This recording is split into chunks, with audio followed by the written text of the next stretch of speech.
My older brother turned my whole childhood into hell, bullied me nonstop, and talked our parents. I thought I'd finally found peace, finally stepped out of his shadow. Then, Blake came back, not just to haunt me, but to take everything my parents left behind, everything I'd spent a lifetime being denied.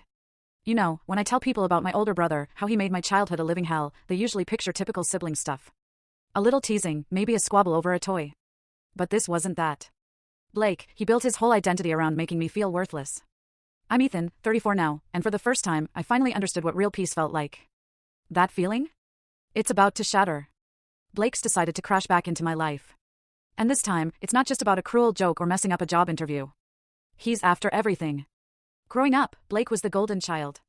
Charismatic, straight A's, that charming smile that everyone, especially Sarah and Michael, our parents, just fell for.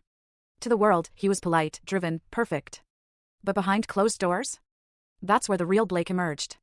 He wasn't violent in the physical sense. His weapon was humiliation. Pure psychological warfare. He could twist anything, make me look like the liar, the attention seeker, the bad guy. I'd trip on a rug, and he'd convince Sarah and Michael I was faking an injury to avoid chores.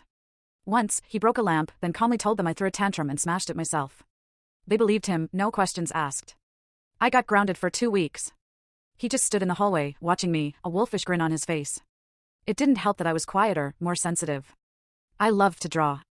At dinner, I mostly kept to myself. I never begged for attention, never performed for relatives during holidays. Blake? He thrived on it. Jokes, stories, endless flattery. He was a master manipulator before he even hit puberty, and our parents completely ate it up. To them, I was the problem. The kid who needed to try harder, who was always sulking, who couldn't just let things go. Whenever I tried to explain what Blake was doing, Sarah would dismiss it with, "He's just teasing." And Michael would add, "You need to toughen up." Eventually, I just stopped trying to explain. I stopped expecting justice. By 15, Blake had most of the extended family convinced I was lazy, ungrateful, and impossible.